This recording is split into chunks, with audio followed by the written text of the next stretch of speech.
What is up, everyone? Welcome back to Alex Be Talking. Today I'm going to be going over, should Mitchell Robinson cut off his broken pinky finger? That's the question of the day. I don't know if you had this thought too, but when I first heard about this finger, I was like, I think an NBA championship is worth a pinky finger. Let me know in the comments what y'all think. Would you cut off your pinky finger for your favorite team to win the NBA championship? I know for a Clippers championship, I would absolutely cut off my pinky finger. You can have it. Hell, you can even take both for a Clipper championship. I would do it. But let's get into this. I wanted to do some research, go into past players who have played with a broken pinky finger.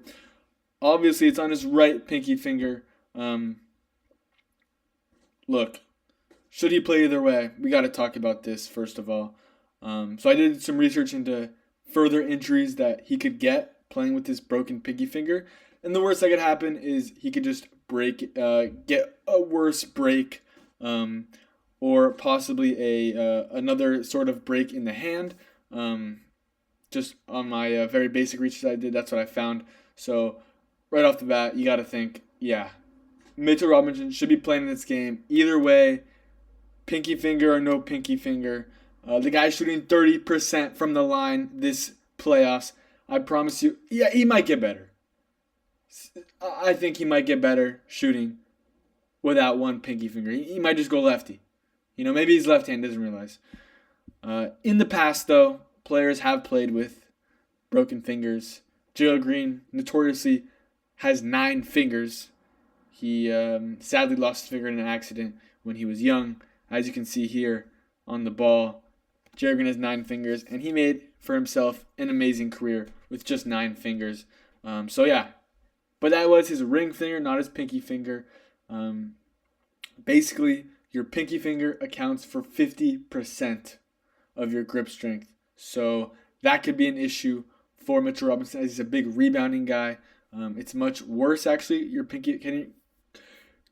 Losing a pinky finger is much worse than losing your middle or ring finger, according to research.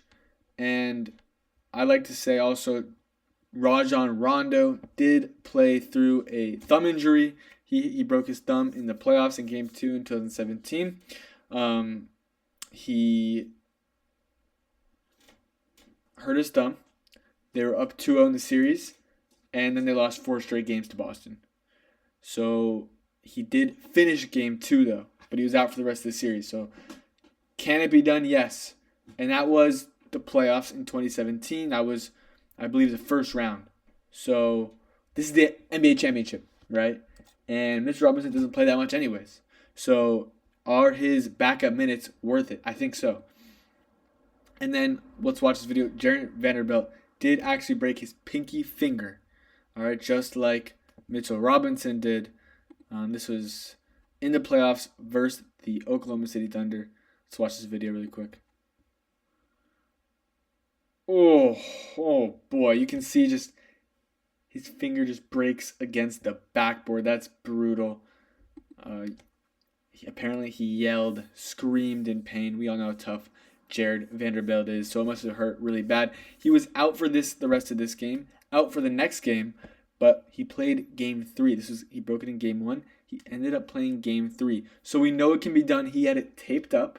So he taped up his pinky finger to his ring finger, and he was able to play in Game 3, just 2 games later. Obviously, Mr. Robinson has a lot of rest, a lot of time to get it taped up, to get it ready to go. So if Vanderbilt can do it, we got to assume Mitchell Robinson can do it. And so what I was thinking is, could you cut off your pinky finger? Could Mitchell Robinson theoretically just chop it off and say, you know what, I don't need it?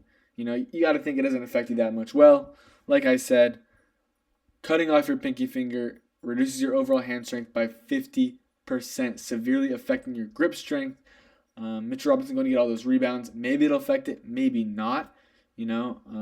He's so tall. Does he need the grip strength? Can he just tip it to himself? I don't know.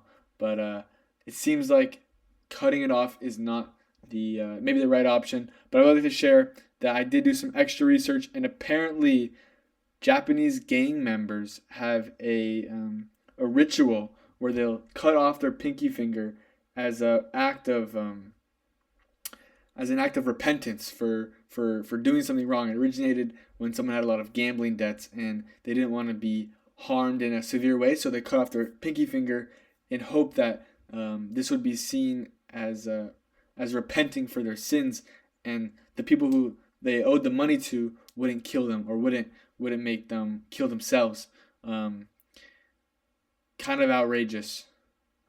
So there is also some research into this about how it affects someone, and it can lead to infection, it can lead to bleeding out and death. So my conclusion, Mitchell Robinson, please do not cut off your pinky finger.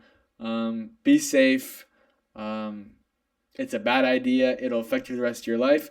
But, get some injections, take some Advil, some Tylenol, and get out there. All right? We know you're not shooting the ball anyways. Get out there. Get to the free throw line. Shoot left-handed. I don't care. Underhand. I heard someone on Reddit say maybe this is all a fake ploy for him to shoot underhanded. I don't know. Anyways, let me know down in the comments what you guys think. Can and should Mitch Robinson play? What do you guys think about, would you give up a pinky finger for your team to win the NBA championship? Let me know down in the comments. Thanks for watching, and bye-bye.